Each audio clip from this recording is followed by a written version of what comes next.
আমাদের বাড়িতে এখন আনন্দ মেলার কোনো শেষ নেই, কারণ একের পর এক সবাই প্রবাস থেকে আসতেছে।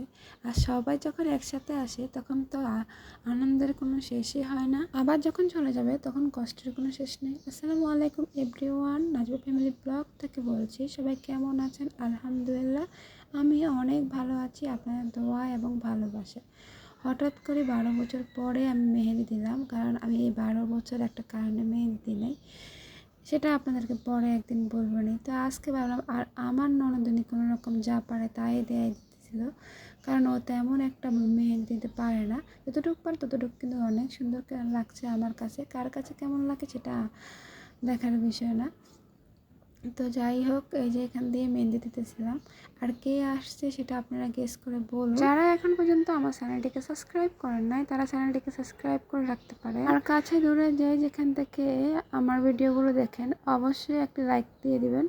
আর এই যে দেখেন, নাজিপার আব্বু বিদেশ থেকে এসেছে, তো তার জন্য সব কিছু নিয়ে এসেছে সবার জন্য। আর এখান দিয়ে আমি একটু হালকা হালকা ভিডিও করছি। মূলত বিদেশ থেকে আসার একমাত্র কারণ হলো দুইজন একসাথেই থাকতে পারবে, দুষ্টামি হই হলো শালা দুলাভাই।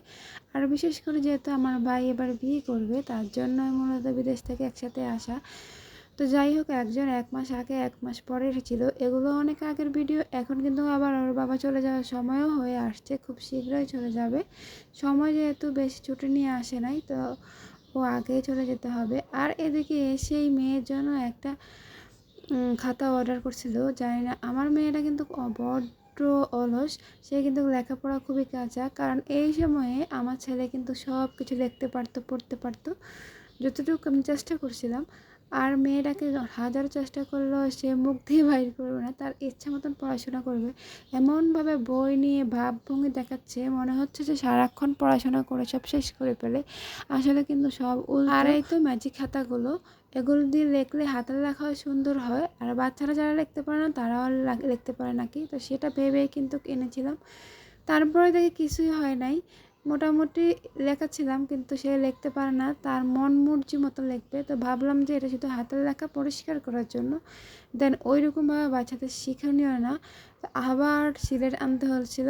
তো তার জন্য যে কত কিছু আনলাম, কিন্তু এখন পর্যন্ত পুরোপুরিভাবে লেখাতে পারলাম না একটা সরেও, এটাই দুঃখজনক বিষয়। প্রিয়জনরা যখন ওই দূর প্রবাস থেকে কাছে আসে তখন কত আনন্দ, কত হই হুল্লোড়। আবার যখন চলে যায় তখন এই ঘন মুহূর্তগুলো দেখার মতো না। তো যাই হোক, অনেক দিন পর এসেছে আপনাদের ভাইয়া, দীর্ঘ 2 বছর 2 মাস পরে। তো আরেকটু দেরি করে আসতো, আর যেহেতু আমার ভাই আসছে তার জন্য এসে মূলত তাড়াতাড়ি আসতে বলেছিলাম। তো সব মিলিয়ে কিন্তু অনেক আনন্দ আমাদের বাসায়, আনন্দের কোনো শেষ নেই। আপনার প্রিয় মানুষ আপনার জন্য কি আনলো না আনলো সেটা কোনো দেখার বিষয় না, সে সুন্দরভাবে সহি সালামতে আসাটাই সব থেকে বড় কথা। তো যা আনেছিল সব কিছু মোটামুটি আপনাদেরকে পুরো দেখাতে পারি নাই, আমার মনে ছিল না। ইদানিং আমি ভিডিও সব কিছু শেষ হওয়ার পরে আমার ভিডিওর কথা মনে পড়ে। যাই হোক, আরেক সময় দেখা মনে। আর এই দেখেন, আমার ছেলে তো আর মেয়ে তো লিখতে পারে না, তার জন্য ছেলেই রেখে দিচ্ছে। এটা হচ্ছে ভাই বোনের দুষ্টামি। আমি এটা ওদের দেখতে বলি, না পারলে ও লিখে দেবে, তার জন্য সে অনেক বকা শুনে। আর এই দেখেন, বাবার সাথে বসে বসে বলতেছিল, বাবা আমি সব লিখতে পারি। তার বাবা বলতেছিল, তুমি লেখা শুরু করে দাও, তুমি পারবা। আর তাকে তো একটু বকা দেওয়া যায় না বাবা আসার কারণে। সে বাবাকে পেয়ে যে কি খুশি বিশেষ করবেন না। আগে যখন ছাদে উঠতাম তখন সে ছাদে উঠে একটা প্লেন গেলে বলতো, বাবা তুমি কবে আসবা, তুমি তাড়াতাড়ি এসে পড়ো। এখন আর সে কথাটা বলে না, এখন বাবাকে পেয়ে সে অনেক খুশি। আজিফার যখন 5 থেকে 6 মাস বয়স তখন তার বাবা বাইরে চলে যায়।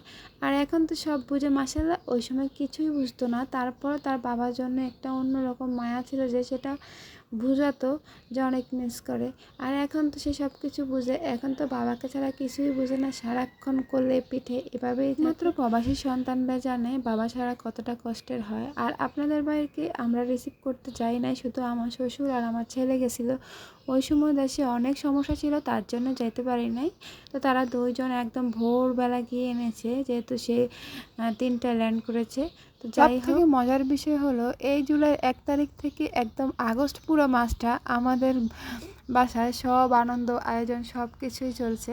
আর সাথে তো অনেক কষ্ট হয়েছে, কিন্তু ওকে আনতে গিয়ে যে কষ্টটা হয়েছে যা বলার ভাষা নেই। মনে তো করছিলাম যে এয়ারপোর্টে আটকা থাকতে হবে, কি আর বলবো, আল্লাহর অশেষ রহমত যে আনতে পেরেছি, এটাই আল্লাহর কাছে অনেক কিছু। বিকালবেলা আপনাদের ভাইয়ের জন্য একটা পুটিং বানিয়েছিলাম, দেখতে কেমন হয়েছে অবশ্যই কমেন্ট করে জানাবেন। আজকের ভিডিওটা এই পর্যন্তই। সবাই ভালো থাকবেন, সুস্থ থাকবেন। আল্লাহ হাফেজ।